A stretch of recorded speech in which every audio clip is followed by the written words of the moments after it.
இன்று சட்டமன்றத்தில் இடைக்கால நிதிநிலை அறிக்கையினுடைய பதிலுரையை பாட்டாளி மக்கள் கட்சியுடைய சட்டமன்ற உறுப்பினர் நாங்கள் புறக்கணித்துவிட்டு வந்திருக்கிறோம். ஏனென்றால் இந்த இடைக்கால பட்ஜெட் தாக்கல் செய்தது எந்த விதமான தமிழகத்தினுடைய மக்களுடைய முன்னேற்றத்திற்கான எந்த திட்டமும் இல்லை. தொடர்ந்து 4.5 ஆண்டுகளாக எது செய்தார்களோ அதையே திரும்ப திரும்ப சொல்லி வந்தார்கள். அந்த அடிப்படையில் பதிலுரையிலும் எதுவும் இருக்கப் போவதில்லை தமிழ்நாட்டு மக்களுடைய முன்னேற்றத்திற்காக. அது மட்டுமல்லாமல் தமிழ்நாட்டில் தினந்தோறும் மக்கள் அரசு ஊழியர்கள் போராட்டம் செய்து கொண்டே இருக்கிறார்கள்.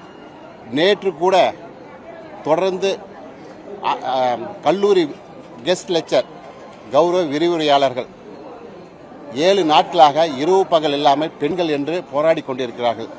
நாங்கள் எங்களுடைய தலைவர் பாட்டாளி மக்கள் தலைவர் மருத்துவர் அன்புமணி ராமதாஸ் போய் நேரடியாக சென்று அவர்களுக்கு ஆதரவு கொடுத்து அவர்களுக்கு கோரிக்கைகளை கேட்டு வர சொன்னார்கள். நேற்று நாங்கள் 3 சட்டமன்ற உறுப்பினரும் சென்று அந்த கெஸ்ட் லெக்சர் கௌரவ விரிவுரையாளருடன் கலந்து பேசினோம். அவர்களுடைய கோரிக்கைகள் 5 அம்ச திட்டங்களை நிறைவேற்றப்பட வேண்டும் என்று. ஆனால் இந்த அரசாங்கம் எதையும் கண்டுகொள்வதாக தெரியவில்லை.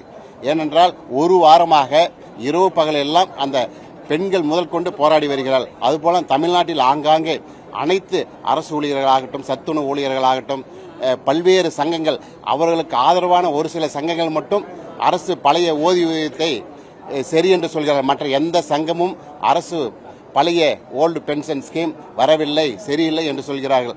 அந்த அடிப்படையில் இந்த பட்ஜெட் நாங்கள் அனைவரும் பதிலுரையை புறக்கணித்து வருகிறோம். ஒன்றுமே இல்லாத பட்ஜெட்.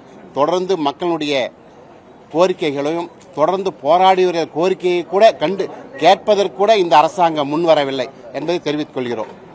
நன்றி. நம்மளுடைய பதிலுரையில அனைத்து இந்திய அண்ணா திராவிட முன்னேற்ற கழகம் முற்றிலும் புறக்கணித்தது. அதைத் தொடர்ந்து கூட்டணி கட்சியில் இடம்பெறுகின்ற மருத்துவர் அண்ணன் அன்புமணி தலைமையிலான பாட்டாளி மக்கள் கட்சி அதைத் தொடர்ந்து அந்த பதிலுரையை புறக்கணித்திருக்கின்றோம்.